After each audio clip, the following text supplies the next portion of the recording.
জিম্মার খুতবার ওয়াজ এই ধরনের টুপি ইত্যাদি ব্যবহার না করাই উচিত। তার আদর্শ ঠিকভাবে রক্ষা হয় না। অনেকে গাড়ির মধ্যে, গাড়ির সামনে, মোটরের সামনে লা ইলাহা ইল্লাল্লাহ মুহাম্মাদুর রাসূলুল্লাহ, তারপরে আল্লাহু আকবার, আল্লাহু, এছাড়া দোয়া ইউনুস ইত্যাদি নানান কিছু রেখে রাখে। মোটরসাইকেল বা এগুলোর সামনে যে লেখা থাকে, আদব কি রক্ষা হয়? আদব রক্ষা হয় না, করাই উচিত। আদব যদি কেউ সঠিকভাবে রক্ষা করতে পারে, তার সঠিক মর্যাদা দিতে পারে, তাহলে সেটা ভিন্ন কথা।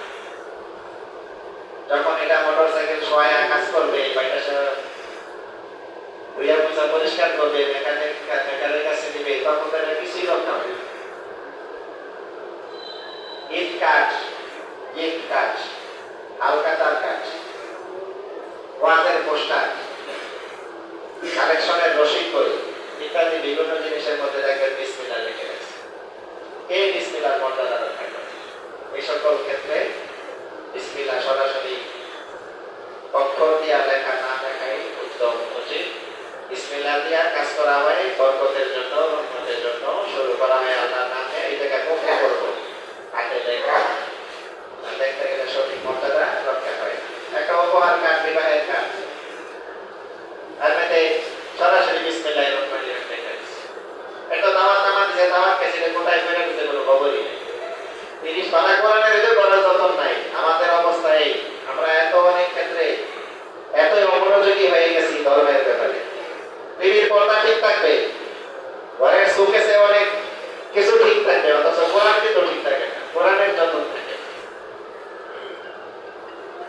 বিবাহের সময় মেয়েকে বাবার বাড়ি থেকে কোরআন শরীফ একটা দিয়ে দিয়েছে, ওই যে ভাবে নিচে দাঁড়িয়ে আছে। এক সময় দেখা গেছে এটা আর যতন হয় না, তো মসজিদে নিয়ে দিয়ে আয়। এমন ঘটনায় কিন্তু অবগত হয়ে গেছে। তো যেখানে যেটা মর্যাদা সঠিকভাবে রক্ষা হবে না, ওইখানে এটা যদি টাকা হয়ে যাবে চরম আল্লাহর কাছে দেওয়া লাগবে। এবং এর উসিলাতে ব্যবহার হবে, সংসারে বরকত থাকবে। সঠিক মর্যাদা দিতে পারলে বরকত হবে। বাথরুমের ভিতরে মুখে উচ্চারণ করে তো কোনো নাম দেওয়া যাবে না, দোয়া দোয়া কিছু করা যাবে না। তাহলে ওই সময় বান্দা কি আল্লাহর স্মরণ থেকে বিমুখ থাকবে না? ওই সময় বান্দা জিকির করবে। জিকির অনেকভাবে করা যায়, বলেও জিকির হয়, অন্তরে অন্তরে মনে মনেও জিকির হয়। জিকির আল্লাহ পাককে স্মরণ করা, মুখে উচ্চারণ করে মানুষ আল্লাহকে স্মরণ করে, অন্তরে অন্তরেও মানুষ আল্লাহকে স্মরণ করে। নিঃশ্বাসের মাধ্যমেও জিকির হয়, ব্রেনের মাধ্যমেও জিকির হয়। আব্দুল কাদের জিলানী রাহমাতুল্লাহ আলাইহি আবিষ্কার করছেন 10 লতিফা।